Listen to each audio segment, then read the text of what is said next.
அப்படிங்கிற ஃபீல்ல இவங்க இருக்காங்க. இவருக்கு ஒண்ணுமே இல்ல. ஒரு தடவ ரத்த சிந்திட்டாரு. இதுக்கப்புறம் அத பாத்து மன்னிச்சுட்டு போயிட்டே இருப்பாரு. அவருக்கு ஒரு பெயினும் இருக்காது, ஒண்ணும் இருக்காது. கேட்க கேட்க மன்னிச்சுக்கிட்டே இருப்பாரு அப்படின்னு இவங்க தாட்ல இருக்கு. ஏன்னா பாவ மன்னிப்பு இவங்களுக்கு ஸ்டாக்ல வச்சுட்டாருன்னு அவங்க நினைச்சிட்டாங்க. நாம் ஒவ்வொரு முறை பாவ மன்னிப்பு கேட்கும்போதும் அவருக்கு அன்னைக்கு என்ன பெயின், என்ன பாவத்தை மன்னிக்கிறதுக்கு அவர் என்ன விதமான இதயத்தில் வேதனை அடைந்தாரோ அதே வேதனை இன்னைக்கும் ஒவ்வொருத்தரும் நம்ம கேட்கும் போது இருக்கும். அதான் நீங்க சொல்ல வரீங்க. எக்ஸாக்டா சொன்னீங்க இல்லையா? இப்ப நீங்க சொன்னீங்க இல்லையா, பேரல் பேரலா அடிக்க வச்சுட்டாரு. இந்த யோசனை ஏன் வருதுன்னா, இவங்க வந்து டிசைன்மெண்ட்ல இல்லாம மேத்தமெட்டிக்கலா யோசிக்கிறாங்க. அவர் ஒரு தடவை சிந்திட்டாரு, அது ஸ்டாக்ல இருக்கு. நம்ம எப்ப போய் கேட்டாலும் எடுத்துட்டா தெளிச்சு தெளிச்சு விட்டுட்டே இருப்பாரு. போ போ போ போ கொள்ளாயை திறந்து ரத்தத்தை விட்டு மனுஷன் போயிட்டே மாதிரி இல்லவே இல்லை. ஈச் அண்ட் எவ்ரி டைம் நம்ம மறுபடியும் சிலுவையில் அறைகிறபடியில் நீங்க வார்த்தை வசனத்தில் அப்படியா ரொம்ப அழகா இருக்கும். அது மறுதளித்து போனுகிறவர்கள் அவரை மறுபடியும் சிலுவையில் அறைகிறபடினால் ஈச் அண்ட் எவ்ரி டைம் குருசிபிகேஷன் நடந்துகிட்டே இருக்குங்கிறாரு. அந்த பெயின் அவருக்கு வருது மனசுல. அந்த பெயின் ஸ்பிரிட்ல ஃபீல் பண்றாரு. அவரு பாடியில ஒரு தடவை தான் ஃபீல் பண்ணாரு, ஸ்பிரிட்ல each and every time feel பண்ணிட்டு இருக்கிறாரு. அதனாலதான் நீங்க வெளிப்படுத்தல 5ஆம் அதிகாரத்தை வாசிச்சீங்கன்னா அடிக்கப்பட்ட வண்ணமா இருக்கிற ஆட்டுக்குட்டின்னு இருக்கும். அடிக்கப்பட்ட வண்ணமா இருக்கிற ஆட்டுக்குட்டி. அதோடைய பொருள் என்னன்னா, ஸ்டில் அவர் வந்து அடிக்கப்பட்டுக்கிட்டே இருக்கிறாருங்க ஸ்பிரிட்ல.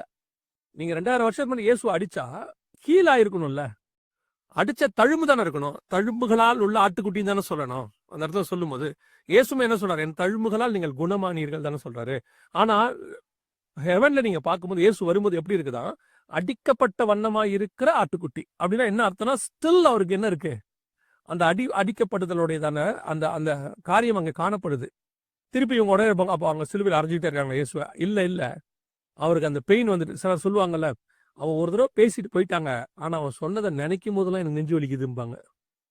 உண்மையிலே அவங்களுக்கு அந்த பெயின் வரும். அவன் இப்படி நம்மளை சொல்லிட்டானே அப்படின்னு ஒரு பெயின் வருதுல, இதே பெயின் அவருக்கு ஸ்பிரிட்ல வருது. ஈச் அண்ட் எவ்ரி தடவை போய் நம்ம மன்னிப்பு கேட்கணும். நம்ம ஈஸியா மன்னிப்பு கேட்ட உடனே நமக்கு ஈஸியா ஒரு மன்னிப்பு கிடைக்குது. ஏன்னா அவர் மன்னிச்சுட்டாரு, அதுல மாற்று கருத்தே இல்லை. ஆனா அவருக்குள்ள இருந்து வர பெயினை யாருமே ஃபீல் பண்றது இல்ல.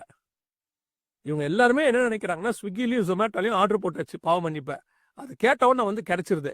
அப்புறம் என்னங்க, என்கிட்ட காசு இருக்கு, பாவ மன்னிப்பு கேட்கிற குணம் இருக்கு, மன்னிக்கிற சுபாவம் அவர்கிட்ட இருக்கு, நான் கேட்க அவர் மன்னிச்சுக்கிட்டே இருக்கிறார். அதுதான் செய்ய போகிற பாவத்தின்ற துணிகிற அவங்களுக்கு வருது. நான் நினைக்கிறேன். அழகா சொன்னீங்க, எக்ஸாக்டா சொன்னீங்க. இவங்க என்ன பண்றாங்கன்னா, படிச்ச படிப்பையும் படிச்ச மேத்தமெட்டிக்ஸையும் கடவுள் மேல அப்ளை பண்ணி பார்க்கறாங்க. அதனாலதான் இந்த கொஸ்டினே வருது. ஆனா திரும்ப நம்ம லாஸ்ட் டைம் சொன்ன மாதிரி சின் வந்து அது வந்து ரொம்ப ரொம்ப கொடியது, கடவுளையே கஷ்டப்படுத்துது. அதை நம்ம மறக்கவே கூடாது. இப்போ இதை எக்ஸ்பிளைன் பண்றதுக்கு ஒரே ஒரு எக்ஸாம்பிள் மட்டும் சொல்றேன். இது ஒருவேளை அவ்வளோ கர்டியஸா இருக்காது சில பேர் கேட்கறதுக்கு, பட் ஆனால் இதுதான் இதை விட ஒரு பெஸ்ட் எக்ஸாம்பிள் எனக்கு சரியா தெரியல. ஒரு உதாரணத்துக்கு எடுத்துக்கங்க. ஒரு கணவன் மனைவி இருக்காங்க. இதுல வந்து என்ன பண்ணிடுறாங்க, இந்த கணவனோ மனைவியோ 2 பேர்ல யாரோ ஒருத்தர் வேலை பார்க்குற இடத்துலயோ எங்கேயோ இடத்துக்கு போகும்போது ஏதோ ஒரு தவறு அவன் கேரக்டர்ல நடந்துருது. மனைவி தப்பு பண்ணிடுறாங்கன்னு வச்சுக்கோமே.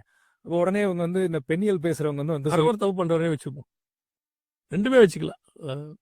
யாரோ ஒருத்தர் தப்பு பண்ணிடுறாங்க, கேரக்டர் வைஸா அவங்க செய்யக்கூடாத செஞ்சிடுறாங்க, ஏதோ ஒரு கள்ள உறவுல ஏதோ ஒன்று சிக்கிடுறாங்க. இன்னொரு ஸ்பௌஸ், அந்த கணவரோ மனைவியோ அவங்க மேல இருக்க அன்புனால மன்னிச்சிடுறாங்க. மன்னிச்சுட்டு அவங்க திரும்ப முன்னாடி எப்படி மரியாதையா நடத்துனாங்களோ அதே மாதிரி நடத்த ஆரம்பிச்சிடுறாங்க. இப்ப சொல்லுங்க, இப்போ ஒருத்தன் கேட்கறான் வந்து, அவன் தான் மன்னிச்சிட்டான்ல, திரும்ப தவறு நடக்கிறதுக்கு தப்பு இல்லைல்ல அப்படின்னு கேட்டா நம்ம என்ன சொல்லுவோம், இந்த ஜனம் பாக்குற ஜனம் என்ன சொல்லுவோம், இந்த சமூகம் என்ன சொல்லுவோம்? இதுதான் இருக்கிறதுல பெர்ஃபெக்ட் எக்ஸாம்பிள். நீங்க சொன்னீங்க நான் சரியா இருக்குமான்னு. எக்ஸாம்பிள், மன்னிக்கிற சுபாவம் எனக்கு இருக்குன்ட்டு நீ தப்பு பண்ணிக்கிட்டே இருந்தீங்கன்னா ஒரு இடத்துல எனக்கு என்ன தோணும், அவுட்ரேஜஸ். இது இப்படி யோசிக்கிறது எவ்வளவு ஒரு விக்கெட்னஸ் யோசிச்சு பாருங்க. என்னுடைய மன்னிப்பை நீ எவ்வளவு மிஸ்யூஸ் பண்ற, அப்படிதான் நமக்கு தோணும் இல்லையா? அதான உண்மை. கரெக்ட். எவ்வளவு பெரிய விஷயத்த அவர் மன்னிச்சு ஏத்துக்கிட்டாரு. இப்போ ஒருத்தர் வந்து ஒரு பிசாசு வந்து ஒரு சத்துரு வந்து பேசுறான், அதான் மன்னிச்சிட்டான்ல, திரும்ப தப்பு பண்ணா என்ன? இப்ப நம்ம இன்னைக்கு பேசுறது அதை கேட்கும்போது நிறைய பேருக்கு கோவமே வரும். நீங்க வேணா பாருங்க, 10 வருஷம் கழிச்சு அடுத்த ஜெனரேஷன் ஆமா கரெக்ட் தானே அப்படின்னு கேட்பான் இதே விஷயத்த. அந்த சூழ்நிலைக்குள்ளதான், அவ்வளவு பெரிய வஞ்சகத்துக்குள்ளதான் மனுஷன் எல்லாமே இன்னைக்கு போயிட்டு இருக்கோம். அல்ல சரி, ஒரு கோர்ட்ல போயிட்டு நீதிபதி வந்து சொல்லிடுறாரு, ஏப்பா நீ அவர் பைக்கை திருடினதுக்கு உனக்கு 10,000 ரூபாய் ஃபைன், நீ 10,000 ரூபாய் மரியாதை கட்டிடணும். திருட வந்து சொல்றான், 30,000 வச்சுக்கோங்க அப்படின்னு. நான் சொல்ல ஒரு எக்ஸாம்பிள் 30,000 வச்சுக்கோங்க. நீதிபதி 10,000 தானப்பா, எதுக்கு 20,000 எக்ஸ்ட்ரா கட்டுறேன், அடுத்த 2 பைக்கு திருட போறேன், அட்வான்ஸா நான் பே பண்ணி வச்சிடறேன் அப்படின்றது எந்த அளவுக்கு முட்டாள்தனமோ எவ்வளவு துணிகரமோ அதே துணிகரம் தான் இதுலயும் இருக்கு. யோசிச்சு பாருங்க, இப்படி உண்மையா போய் ஒரு நீதிபதி இன்னைக்கு பேசுறாருன்னு வச்சுங்க குற்றவாளி, அவர் வெளியில போவாருன்னு நினைக்கிறீங்க? ஏற்கனவே செஞ்ச தப்புக்கு தூக்கி உள்ள போடுறான்றாரு. 10,000 10 லட்சம் ஆக்குறதுக்கு உரிமை இருக்கு அவருக்கு. ஆமா. ஸோ இதுதான் நம்ம வந்து அறியாமையில நிறைய பேர் கேட்குறாங்க. அதான் பாவம் செஞ்சதுக்கு தான் சிந்தி வச்சுட்டாரே, இந்த மேத்தமெட்டிக்ஸை யோசிச்சு அவர் தான் பண்ணி வச்சுட்டாரு, நான் பண்றது என்னங்கிற துணிகிறோம்னா, ஒரு உதாரணம் சொன்னேன் இல்லையா, இந்த உதாரணத்தை வச்சு யோசிச்சு பார்த்தோம்னா இல்லாட்டி பார்த்தாங்கன்னா அவங்க கேட்குற கொஸ்டின் என்னங்கிறது அவங்க நல்லா புரியும். இன்னைக்கு நீங்க சொல்லக்கூடியதை உபதேசமா வச்சு பண்ணக்கூடிய ஊழியர்கள் அதிகம். இதுக்கு பேர் வந்து மோட்டிவேஷனல் ஸ்பீச், இதுக்கு பேர் வந்து கிருபையின் உபதேசம், கர்த்தர் கிருபை உள்ளவர், நீ ஏன் பாவி பாவி பாவன்னு சொல்ற, கர்த்தருடைய பாவ மன்னிப்பு கிருபை எவ்வளவு பெருசு, அவர் செஞ்ச செய்ய போற பாவத்தையே மன்னிக்கிறாரு. இன்னைக்கு இந்த மாதிரி உபதேசத்தை சொல்லி ஜனங்களை மேத்தமெட்டிக்கலா ஸ்பிரிச்சுவலா நடத்தாம மேத்தமெட்டிக்கலா நடத்துறவங்க, இந்த மேத்தமெட்டிக்கலா அக்செப்ட் பண்ற ஜனங்க ஒரு பெரிய கூட்டம் இருக்கு. அவங்களுக்கு இது வசதியா இருக்கு பாருங்களேன், இல்லையா? இயேசு சொன்னது பாவம் செஞ்சவனை மன்னிச்சுட்டு இனி பாவம் செய்யாத, அந்த வேர்ட் ரொம்ப இம்பார்ட்டன்ட். அந்த 38 வருஷமா இருந்தவனையும் சரி, அந்த பாவம் செய்த அந்த அம்மா வந்து காலில் விழுவாங்க, எல்லாரும் கல்லறிய வருவாங்க, அந்த ஸ்திரீயை கூட சரி, அவர் சொல்லக்கூடிய வார்த்தை என்னவா இருக்கும்னா, நானும் உன்னை நியாயம் தீர்க்கிறது இல்லை, இனி பாவம் செய்யாதே. அப்பனா ஏசு என்ன சொல்லணும்? தைரியமா போமா, இனி எத்தனை வேணா செய், நான் இருக்கேன், நான் பாவம் மன்னிப்புக்கு ரெடியா இருக்கேன், அப்படித்தானே சொல்லணும். ட்ரூ ட்ரூ அதானே. ஏன்னா இவங்க சொல்றது கான்செப்ட் அப்படித்தானே இருக்கு. இது ஒரு பெரிய கூட்டம் இந்த மேத்தமெட்டிக்கலா நீங்க சொன்ன மாதிரி வசனத்தை வந்து கிருபைய அல்லது பாவ மன்னிப்பு அப்படி பார்த்துக்கிட்டு ஒரு பெரிய கூட்டத்தை ஏமாத்துது. இவங்க ஒரு நாள் இவங்க வந்துட்டு இது அல்லன்னு தெரிய வரும்போது இவங்களுக்கு போய் கேட்கறது கூட வாய்ப்பு இருக்காது ஆண்டவர்கிட்ட. ஏன்னா அந்த காலம் முடிவடைஞ்சிருக்கும். ஒரு சைடு வந்து பாத்தீங்கன்னா எத்தனை தடவை நம்ம தவறி விழுந்தாலும் தூக்குறதுக்கு ஒரு ரெடியா இருக்கு. அத வாய்ப்பா வச்சுக்கிட்டு நான் தவறுறேன்னா அவர் தான் தூக்கிடுவார்ல அப்படின்னு நினைக்கிறது. அது வந்து இந்த எக்ஸாம்பிள் வச்சு நான் சொன்ன அனாலஜி வச்சு யோசிச்சு பார்த்தாங்கன்னா அது எப்படி ஒரு விக்கெட் கொஸ்டின் அப்படிங்கிறது உங்களுக்கு தெரியும். இப்போ இதை கூட வேற விதமா ஒரு சிலர் இப்படி கேட்கலாம். அதுக்காக நான் சொல்றேன், என்ன கேட்கறேன், அப்போ அவர் எத்தனை தடவை பண்ணாலும் மன்னிக்கிறாருன்னு சொல்றீங்க, அப்போ ஆட்டோமேட்டிக்கா அந்த தாட் வரதானுங்க செய்யும். சரிதான், அவரை மன்னிக்கிறாருன்னு ஒரு என்ன வருமேன்னு சொன்னாங்கன்னா நான் என்ன நினைக்கிறேன்னா, அவரு முகத்தை அல்ல இருதயத்தை பார்க்கிறார். நீ என்ன விதத்துல மன்னிப்பு கேட்கிறாங்கிறத அவர் பார்க்கிறார்.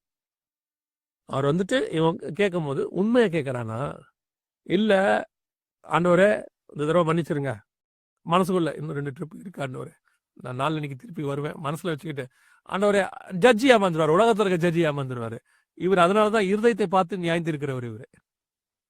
ஸோ நிறைய பேர் யோசிக்கலாம், அப்ப திருப்பி பாவம் மன்னிப்புனா அவர் மன்னிக்க தானங்க போறாருன்னா, இல்ல, அவன் திருப்பி இன்னொரு தடவை ஏன் பாவம் செஞ்சாங்கிறதுக்கு காரணம் அவருக்கு தெரியும்.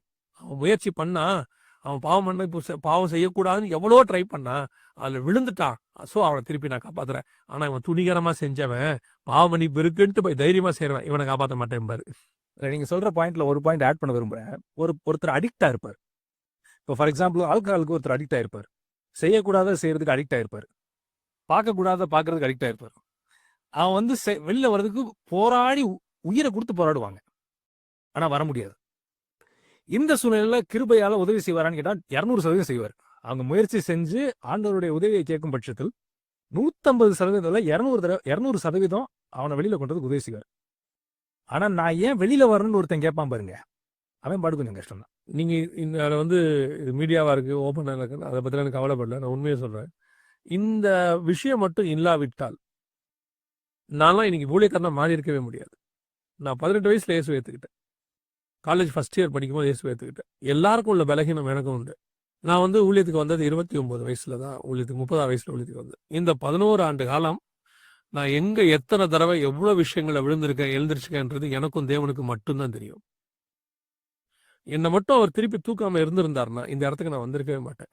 ஆனா உண்மையா நான் சொல்லுவேன், அதுல நான் வெளியே வர்றதுக்கு ரொம்ப கஷ்டப்பட்டுருக்கிறேன், அழுதுருக்கேன், சட்டையை கிழிச்சிருக்கேன், ப்ரேயர் ரூம்ல என் பனியனெல்லாம் கிழிச்சிருக்கேன். நான் இந்த தேவனே அறிவார், நான் சாட்சியா தான் சொல்றேன். இல்லை பனியனே கிழிச்சிருக்கேன், என்னால முடியல, விட்டுருங்க, நான் பெசாம ஒரு நாள் ஆண்டு ஜெபம் பண்ண நல்லா ஞாபகம் இருக்கு, இப்ப என்னை பரிசுத்தம் பண்ணி இப்ப என்ன எடுத்துருங்க, இதோட இந்த நிமிஷமே உங்களால முடியும் தானே, எடுத்துருங்க, இதுக்கு மேல நான் இங்க இருக்க விரும்பல, நான் அந்த ரூம் விட்டு வெளியே போனா பாவம் செய்யறான், ரூம்குள்ள இருக்க வரைக்கும் நல்லா இருக்கேன், அப்படியெல்லாம் ஆண்டவர்கிட்ட கதறினது உண்டு.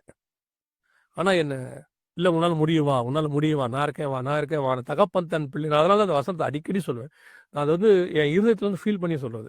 தகப்பன் தன் பிள்ளையை சுமப்பது போல நான் உன்னை சுமந்து கொண்டு வந்தேங்கிறத வந்து நான் வந்து என்ன அளவுக்கு 100% உணர்ந்தவன் அதனால்.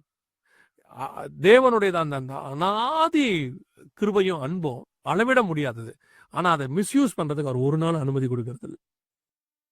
ஆனா உண்மையா நீங்க போய் வெளியே வரணும்னு நீங்க முயற்சி பண்ணிட்டீங்கன்னா அவர் தூக்காம விடுறதும் இல்லை. அமேசிங் நீங்க சொல்றது. இப்ப நீங்க உங்ககிட்ட கேட்டா தெரியும் காட்ஸ் லவ் எப்படி